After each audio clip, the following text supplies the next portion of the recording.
Now, looking at touchdowns, rushing touchdowns, Jonathan Taylor, again, he led the NFL last week with 7. After the game, he still had the lead, and he has now 10. He had 3 more touchdowns. He's had 3 games with 3 touchdowns so far.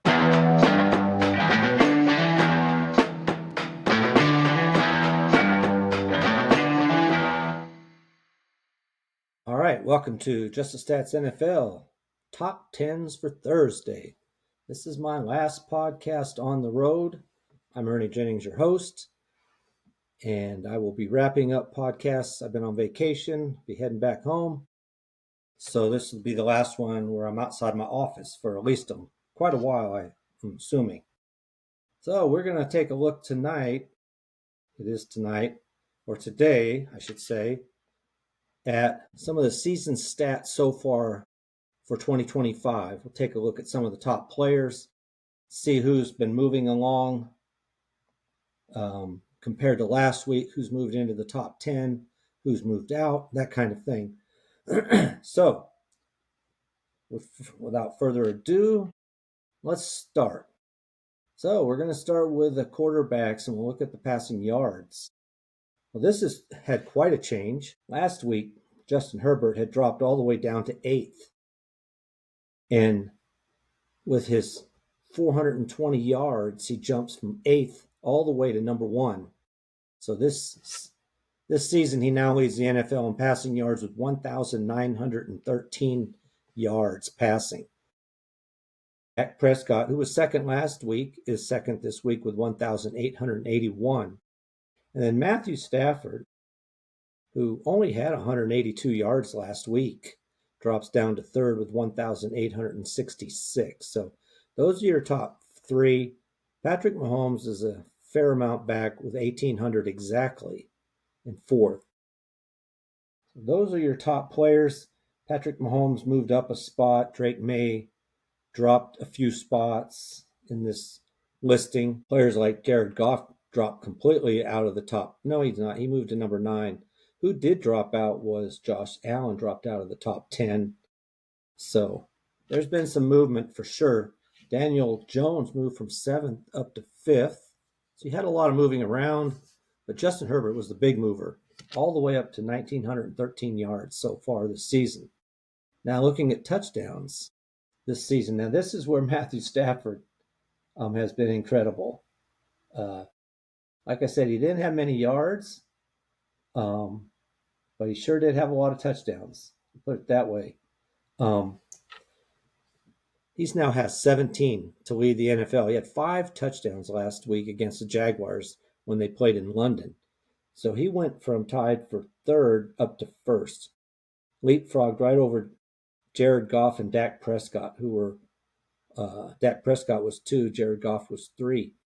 And now they stay the same, except that they now have 16 for Prescott. Goff has 15. But Matthew Stafford leapfrogged everybody. That's 17 touchdown passes already. Pretty incredible. And there's still in the top 10, there's still players with 11. Actually, yeah, a few players with 11 who make it just barely into the top 10. We've almost weeded them all out because last week the 5th position player had 11 touchdowns. Now that person's dropped all the way into 10th. And that's Josh Allen, by the way. He had 11 touchdowns last week going into that game last week, and he had no touchdown passes. So he's stuck on 11. So again, Matthew Stafford was 17, Dak Prescott 16, and Jared Goff 15. Pretty good. Now looking at a negative stat, and that's interceptions. When we look at interceptions, well, Tua Tagovailoa, by throwing 3 interceptions 2 games in a row, jumped into the top 10 and now is tied for 1st with Geno Smith. Geno Smith was able to not have, well, he wasn't even playing. Well, I guess he was, but he had 10 interceptions. He still has 10 interceptions. And then there's a drop down. Jake Browning is still 3rd, even though he hasn't played in a couple weeks. He's still 3rd with 8. Joe Flacco, who who took over for Jake Browning, has 6. A couple players, him and Justin Herbert, who had 2, even despite the fact that he had 420 yards passing, also threw 2 interceptions. But they're tied for 4th. And then you have several players with 5 who, pretty much like Trevor Lawrence, for example, still has 5, had 5 last week. Now, his problem is that he's almost so scared to throw an interception that he hangs on to the ball, which is why, when we look at sacks, he's now number 6 in sacks. He's had 2 weeks of being sacked 7 times. He wasn't anywhere near the top 10, and now he's jumped right into it. With 20 times he's been sacked. Now, that's nothing compared to Cam Ward, who has 30, leads the NFL with 30 sacks in 7 games. The next highest is Justin Fields and Drake May with 22. So quite a gap that Cam Ward has on everybody else when it comes to being sacked. Again, not a category you want to be leading the NFL in. He's not having a good season. Some people are blaming him. I don't know. He's just got average players all the way around him, and it's a little difficult, especially when you're talking about wide receivers and people who can get open for him. And he's still learning that. But last week he led the NFL with 25, and he now jumped up with 5 more to move up to 30. A couple other people jumped up here, but not too many. I mean, Drake May moved up with 4. He was sacked 4 times. But it's just been kind of Cam Ward leading this pack and everybody else just trailing behind a fair amount. All right, let's look at, I did interceptions. Yeah, I already did interceptions. So we'll move on to the rushing yards here. Look at some rushing. Look at these running backs in the rushing yards this season. Kind of going through this just to give everybody an idea how things are going. Now, Jonathan Taylor was on a pace, the only player actually, averaging 100 yards a game rushing. He had 603 going into the game. He came out with 697. So he's almost now just slightly dropped under 100 yards a game. He's the only player there. I mean, the next player is 105 yards behind him, and that's Javonte Williams, who has 592 yards. Not bad. Like I said, 100 yards, 105 yards behind Jonathan Taylor. James Cook, who was in second going into this game, dropped all the way to 4th. He had no yards. I guess he must not have played. Oh, they had a bye week, so that explains that. So he's dropped down to 4th. I should have remembered that. Despite the fact that Rico Dowdle did not start the game and was split some carries, he's now 3rd in rushing with 551 yards. And then Jahmyr Gibbs is 6th after James Cook, who I mentioned, with 526 yards. There's 8 players with over 500 yards right now. Last week there was only 2. So there's quite a leapfrog of players moving up this list. And it's obviously going to get much better. Right now, then, Jonathan Taylor is really the only player on a pace of 100 yards so far anyway. Now, looking at touchdowns, rushing touchdowns, Jonathan Taylor, again, he led the NFL last week with 7. After the game, he still had the lead, and he has now 10. He had 3 more touchdowns. He's had 3 games with 3 touchdowns so far. That's incredible. You do that, and you're going to start setting some records. So 10 touchdowns right now in 7 games. He's on a very good pace. I mean, you double that 14 games, that's 20, and throw in a couple more. He's in the league to definitely be in the top 10 all time in rushing touchdowns at this pace. Now, Josh Jacobs isn't doing bad either. He's got 8. He had 6 last week, and now he got 2 more. He's up to 8, so he's actually doing pretty well too. Right now, Jonathan Taylor in rushing yards and touchdowns is dominating the running department. After that, you had a couple players with 6. There's a drop, 10 for Taylor, 8 for Jacobs, and then 6 and 5 after that. So we'll see what happens. The players last year that were so good in touchdowns, James Cook has 5, not bad. He had 16 last year, so he's not on a pace for that amount of touchdowns. Close, but not quite the same pace. Derrick Henry had 16. He's only got 4 so far. So he's also not on a pace that he had last year, which, you can't expect that every year anyway. But he's the kind of player, Derrick Henry, that is, that should be able to get to 10. If they could just have games where he's on the field more often, they should have a good chance at it.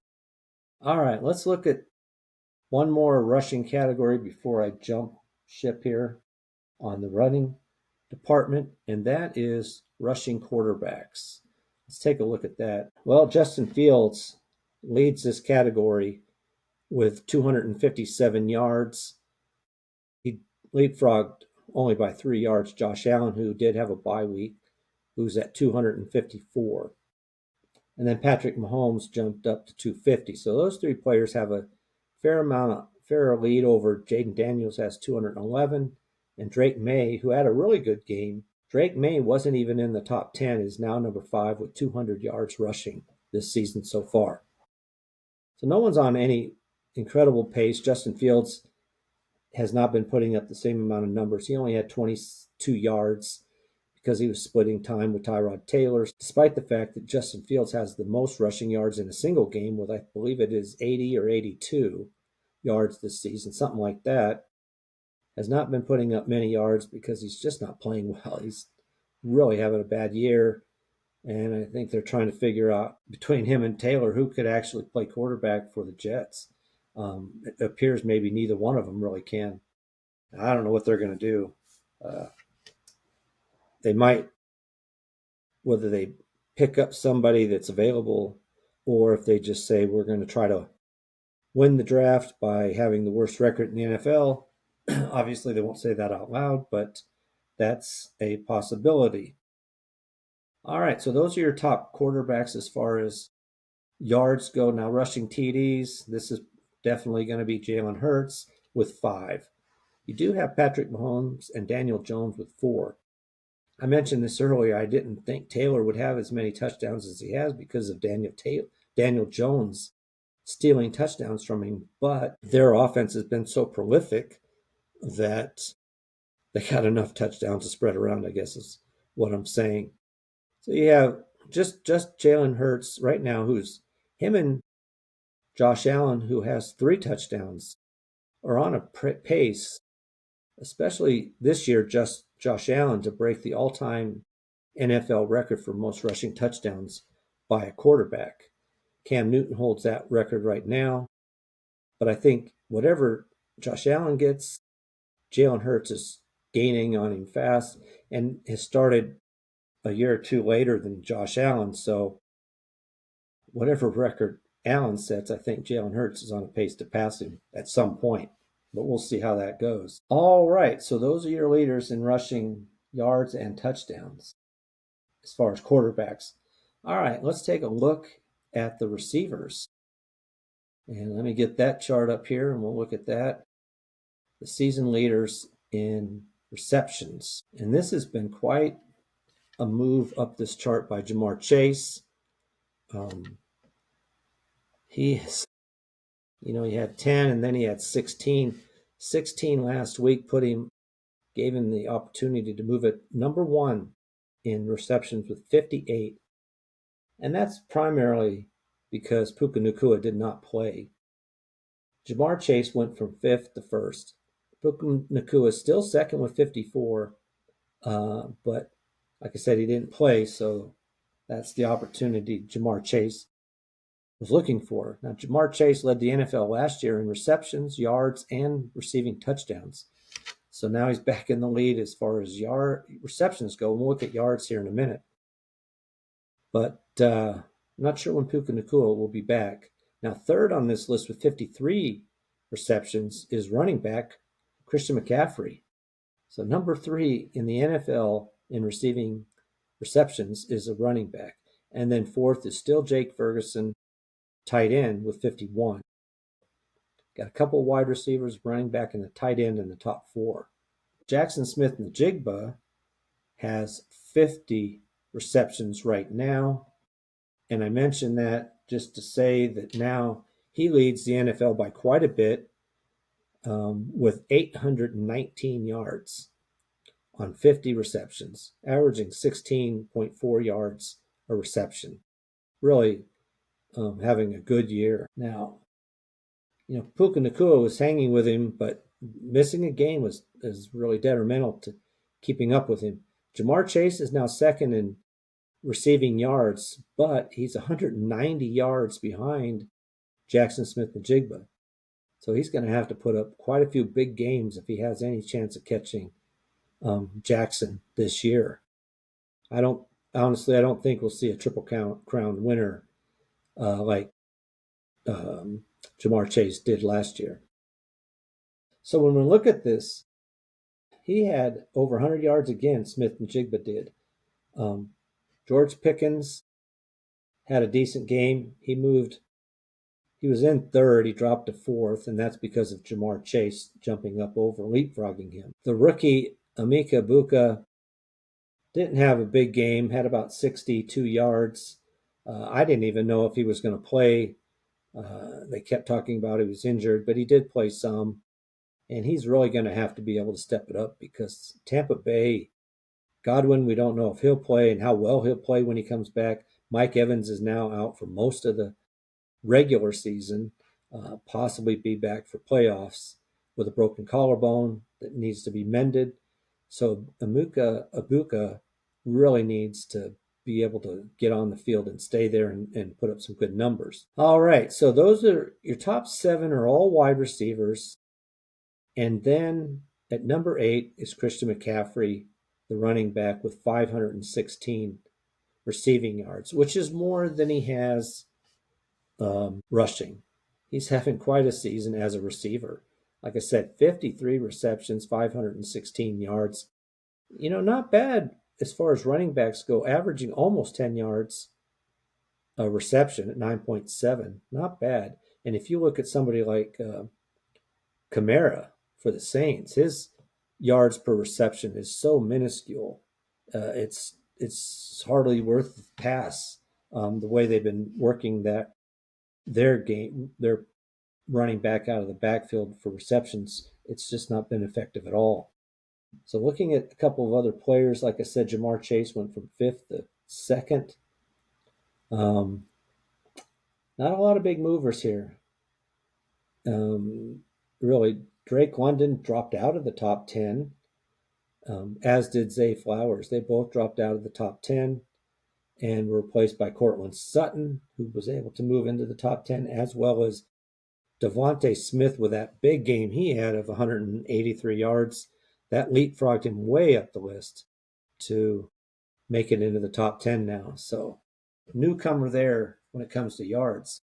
Now, looking at touchdowns, receiving touchdowns. Well, it's Amon-Ra St. Brown with 7. He's the only player with 7. He had 6. He got 1 last year. He was tied with Pickens, who had 6 and did not get a touchdown reception last week. So it's now 7 for Amon-Ra St. Brown. And Davante Adams jumped into the top 10 when he had 3 touchdown receptions last week in London. In the game where Stafford threw 5 touchdowns, 3 of them went to Davante Adams. He is now tied for 2nd with 6. He's tied with George Pickens and the tight end Jake Ferguson, all with 6. And then you have the rest of the players in the top 10 all have 5. So last week there were 10 players with 4. So now you have 6 players with 5. So there's been a move, increase in these touchdown receptions this week to raise that bar up. If you want to be in the top 10, like next week, you might be able to get into with 5, but you're probably going to have to get to at least 6 within a week or two. And it'll obviously keep going up. Now, last year, Jamar Chase, I believe, had 17 touchdown receptions. Amon-Ra St. Brown has 7. So in 14 games, he'd have 14. As a slim possibility, he could get to 17 himself, which isn't enough to be in the top 10 all time, but to reach a number that Jamar Chase had last year. That's what he'd have to do. Now Jamar Chase has 5, so he's working on the idea of another Triple Crown. We'll see if he can keep moving up the charts here. Like I said, he wasn't on the charts, and now he's in the top 10. And he did the same thing where he's leading the NFL in receptions as well. So there's a possibility that he will be able to do it. All right. Now, let's look at receptions by running backs. I've already talked about Christian McCaffrey. That was what was confusing me because I see his name and I thought, well, we already talked about him. But Christian McCaffrey is dominating. I mean, literally dominating this category of receptions and yards by running backs. Last week he had 46. This week he has 53 receptions this season. Next best is Bijan Robinson. Well, let me get that up here. Like I said, next up is Devon Achane with 32 receptions. So 21 fewer receptions by the second place guy. Bijan Robinson has 30. There's a drop down to Jahmyr Gibbs with 26. And then the top 10, Kenneth Gainwell rounds it out with 21. But Christian McCaffrey, 53 receptions already. He's in the top 10 in the NFL, not just among running backs, but in all receivers. So he's having an incredible year as a receiver, which for the 49ers has been great because they're having difficulties keeping wide receivers on the field. So he's been basically a good complement to that and been helping out their offense by running the ball and catching the ball. He also dominates in yards by quite a bit. He's got 516 yards this season receiving. Next best is Bijan Robinson with 390. So, like I said, you're talking about a mile difference. They've been the top 2. They stayed that way, and Chain was number 3. He's still number 3 with 211. So you got 516 for McCaffrey, dropped down to 390 for Robinson, which is a good number. And then you drop from him another 170 yards almost, 180 yards almost, to Devon Achane with only 211. What a drop off that is. And then Bucky Irving, who hasn't played, is still third with 109 or fourth with 193. So one player over 500, one player over 300, one player over 200. It's been interesting. I should put that a little differently. One player over 200, or 3 players over 200, 2 over 300, and 1 over 500, if you want to look at it like that. There's just a big difference between McCaffrey and everybody else. I mean, Robinson's trying to keep pace. Now, Robinson has played one less game, so he could really, as far as yards go, could tighten this up. As far as receptions, he's 23 receptions behind McCaffrey, so that's going to be a hard category for him to catch, for any running back to catch McCaffrey in that category. Like I said, we'll look at this at some point in this, maybe in a couple weeks or whatever, at the all-time record. But McCaffrey is poising himself to set records as far as most receptions, most receiving yards, and most touchdowns receiving by a running back. All right, the last category we're going to take a peek at, and that's just receiving touchdowns by a running back, if I can get it up here, is 3. That's it. Now that's Christian McCaffrey, Kyren Williams, and Devon Achane all have 3 receiving touchdowns to lead the NFL. I believe McCaffrey needs about 3 more to tie for the all-time NFL record of 36, I believe it is, touchdown receptions. We'll take a look at that in the future. And then rounding out the top 9, you have quite a few players with 2, and then there's a multitude with 1. So that's a look at some of the stats of quarterbacks, running backs, and wide receivers. I just wanted to get a quick look, as we try to watch who's standing out. Right now, there's just a few players that are standing out. McCaffrey, and there's a big worry about him because of injury, but so far, 7 games in, He's looked really good. Doesn't seem to have the injury bug as many other players on his own team are. So he's definitely a candidate. And as far as quarterbacks go right now, that's kind of up in the air. You got, Stafford, I think, has looked quite good. So he's one that I would pick. And as far as receivers right now, Smith and Najigba. Those three players are leading their different departments by fairly large margins in some ways. Now, the quarterback's a little bit tighter, and we'll have to see how that is. But at any point, Stafford could put up an easy 300 for him, and he'll have to do that in some games. Last week against the Jaguars, he only had 182, but he didn't need to throw that much. They won 35-7, so there was no need to put up 300 yards. They just were trying to run the clock out, basically. All right, so that's a look. Appreciate you listening. Please like and subscribe to this podcast. You can find it on YouTube at Just the Stats NFL. Also, you can find it on your podcast sites like Spotify, Apple, whatever podcast app you might use. If you don't find it on your app and you saw it somewhere else, let me know and I'll make sure it gets onto that app. Also, you can contact me if you'd like it. Just the Stats NFL.